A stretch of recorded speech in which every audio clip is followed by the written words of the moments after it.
এই গাড়ি থামান বলছি, গাড়ি থামানোন বলে মাঝ রাস্তায় চিৎকার করে ওঠে শখ। রাস্তার মানুষগুলো অবাক হয়ে তাকায় শখের দিকে, কিন্তু শখের সেদিকে কোনো মাথা ব্যথা নেই। শখ রাগে ফুঁসতে থাকে, ছেলেটার এত বড় সাহস, হ্যাঁ তার গায়ে কাদা ছিটিয়ে যায়। গাড়ি থামতে দেখে গাড়ির কাছে গিয়ে বলতে থাকে, এই ভাই এই চোখে দেখতে পারিস না, মেয়ে মানুষ দেখলেই গাড়ি চাপিয়ে দিতে মন চায়। হ্যাঁ দেখেন তো আমার ড্রেসের কি করলেন, কত আনন্দ নিয়ে বাসা থেকে আসলাম, আর আপনি আমার আনন্দের 14টা বাজিয়ে দিলেন। এই অবস্থায় আমি এখন ভার্সিটিতে যাব কি করে বলে মাঝ রাস্তায় বসে ভা ভা করে কান্না জুড়ে দেয় শখ। মেয়েটার কান্না দেখে তড়িঘড়ি করে গাড়ি থেকে নামে আসিফ শাহরিয়ার। আসিফ শাহরিয়ার দেখতে যেমন সুদর্শন তেমনি অনেক রাগী, সবসময় গম্ভীর হয়ে থাকে, দরকার ছাড়া কোনো কথা বলে না। 6 ফুট উচ্চতার ছেলে, গায়ের রং ফর্সা, চুলগুলো সিল্কি বাতাসে উড়ছে, এতে যেন তাকে দেখতে মারাত্মক সুন্দর লাগছে। গাড়ি খোলার শব্দে শুনে কান্না থামিয়ে গাড়ির দিকে তাকায় শখ। পা থেকে মাথা পর্যন্ত স্ক্যান করে দেখে বিড়বিড় করে বলে, দেখতে তো মাশাআল্লাহ, কিন্তু তার আচরণ আস্তাগফিরুল্লাহ বলে মুখ ভাঙায়। অত সুন্দর হলে কি হবে ব্যাটা খচ্চর কোথাকার, জীবনে বউ পাবি না, অভিশাপ দিলাম তোকে। আমার গায়ে কাদা ছিটায় ব্যাটা, ইতর কোনো হার। আমার ভাবনার মাঝেই ছেলেটা বলে, হে ইউ, রাস্তার মাঝে বসছো কেন, স্ট্যান্ড আপ। আমি কিছু না বলে আবার ও জোরে জোরে কান্না জুড়ে বসি। ছেলেটা ধমক দিয়ে বলে, এই মেয়ে, এই আমার কথা তোমার কানে যাচ্ছে না, ম্যাম করে কাঁদছো কেন। ছেলেটার ধমকে আমার মেজাজটা আরো বিগড়ে যায়। নিচ থেকে উঠে ছেলেটার দিকে আঙুল তাক করে বলি, খবরদার ধমকাবেন না বলে দিলাম। দেখছেন না আমার জামাটার অবস্থা কি করছেন। এই মেয়ে, তোমার সাহস তো কম না, তুমি আমার সাথে উঁচু গলায় কথা বলছো। জানো আমি কে? সাহসের কি দেখছেন? হ্যাঁ, আমার সাহস সবসময় বেশি।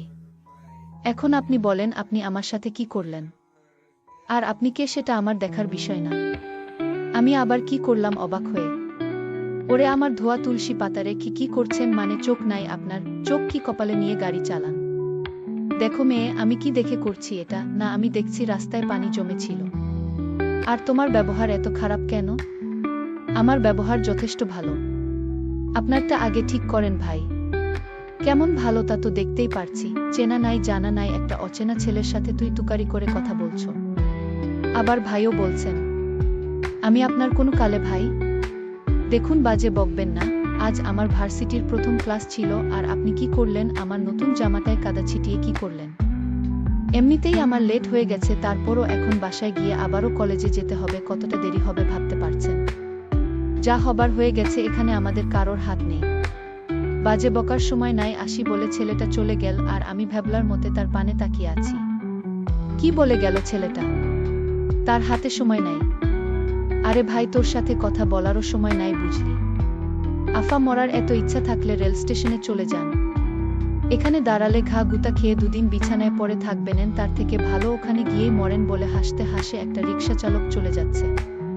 আমি চেঁচিয়ে ছেলেটাকে বলি, এই বিয়াদ্দব পোলা, মা ইর খাওয়ার শখ হয়েছে তোর, তাই না? আমি কোনো দুঃখে মরতে যাব? আমার কি ছ্যাঁকা খাইছি নাকি? হ্যাঁ, বাসার কারোর কথা না শোনার শাস্তি এটা। আমি হারে হারে টের পাচ্ছি। সুখে থাকতে ভূতে কিলাইছিল আমাকে, রাগে দুঃখে এখন নিজের চুল ছিঁড়তে মন চাচ্ছে। কি দরকার ছিল রিকশা করে যাওয়ার? ভাইয়া ঠিকই বলছি, গাড়ি করে যা। এখন পস্তাচ্ছি, ভাইয়ার কথা শোনা ভালো ছিল। ভাইয়ার কথা শুনলে আমাকে আজকের দিনটা দেখতে হতো না। মানুষ ঠিকই বলে, গরিবের কথা বাসি হলেও ফলে কি। রাস্তা থেকে আবার বাসায় ফিরে আসি। আমাকে আপাদমস্তক পরক করে দেখে ভাইয়া অট্টহাসিতে ফেটে পড়ে। ভাইয়ার সাথে আম্মু মুখে শাড়ির আঁচল দিয়ে মুচকি মুচকি হাসছে, যাতে আমি না দেখি। ভাইয়ার হাসি দেখে আমার গা পিত্তি জ্বলে যাচ্ছে। আমি রাগে দুঃখে চিৎকার করে ভাইয়া বলে চেঁচিয়ে উঠি। আমাকে রাগতে দেখে আম্মু ভাইয়াকে বলে, আয়ান এটা কি হচ্ছে, তুই হাসছিস কেন? আম্মুর কথায় ভাইয়ার হাসি বন্ধ হয়ে যায়, তাও চুপি চুপি হাসতে থাকে। ভাইয়া মুখ কালো করে বলে, বনু তোর এই অবস্থা কি করে হলো? তুই না ভার্সিটিতে যাবি বলে তাড়াতাড়ি বের হলি, তাহলে এটা কি করে হলো? আর বলো না ভাইয়া, একটা বজ্জাত ইতর ছেলে রাস্তা দিয়ে গাড়ি নিয়ে যাওয়ার সময় রাস্তার পানিতে চাকা দিয়ে আমার এই অবস্থা করছে। শালার শয়তান বেডাকে একবার পাই, তাকে বুঝাবো এইসব কি জিনিস। আচ্ছা যা হওয়ার হয়ে গেছে, তুই ফ্রেশ হয়ে আয়, আমি তোকে ড্রপ করে দিচ্ছি। আচ্ছা তুমি 5 মিনিট ওয়েট কর, আমি 10 মিনিটে আসছি বলে দোতলায় নিজের রুমে দৌড় দেয়। শখের কাণ্ড দেখে রেহেনা শিকদার আর আয়ান হাসতে থাকে। রেহেনা শিকদার বলেন, পাগলি একটা, সবসময় শুধু রাগ আর রাগ। এত রাগ হলে কি হয়? ছেলেটাকে যদি পাই তাহলে যে কি করবেনে আল্লাহই জানে। আম্মু, আমি একটা বিষয় বুঝতে পারছি, মুখে হাত দিয়ে। কি?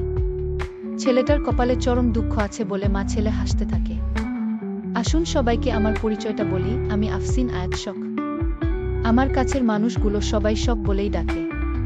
আমার আব্বু একজন আর্মি অফিসার। বেশিরভাগ সময় আব্বু বাসার বাইরে থাকে। আয়ান শিকদার আমার ভাইয়া। ভাইয়া এবার মাস্টার্স ফাইনাল ইয়ারের স্টুডেন্ট। আমরা দুই ভাই বোন। আস্তে আস্তে সবার পরিচয় জানতে পারবেন। এখন এতটুকুই থাক। রেডি হয়ে আমার বান্ধবী ইতিকে কল দিলাম।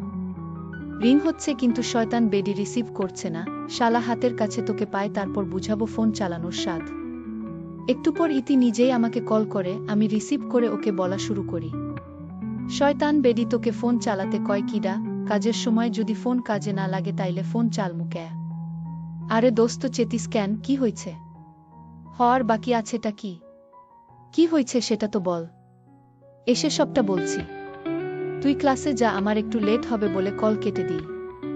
বাসা থেকে রেডি হয়ে আবারও ভার্সিটির উদ্দেশ্য বেরিয়ে পড়ি। 10টা থেকে ক্লাস শুরু আর এখন 9:50 বাজে। 10 মিনিটে কি ভার্সিটিতে যেতে পারব কি না সন্দেহ। এবার আর কোনো ঝামেলা করিনি, ভাইয়ার সাথে করে যাচ্ছি। গাড়ির ভিতর ভাইয়া আমাকে নানান ভাবে লেকপুল করছে। আমি কেন তার কথা শুনলাম না, তার কথা শুনিনি বলে এটা হয়েছে হ্যান ত্যান দুনিয়ার কথা বলে কান ঝালাপালা করে ফেলছে।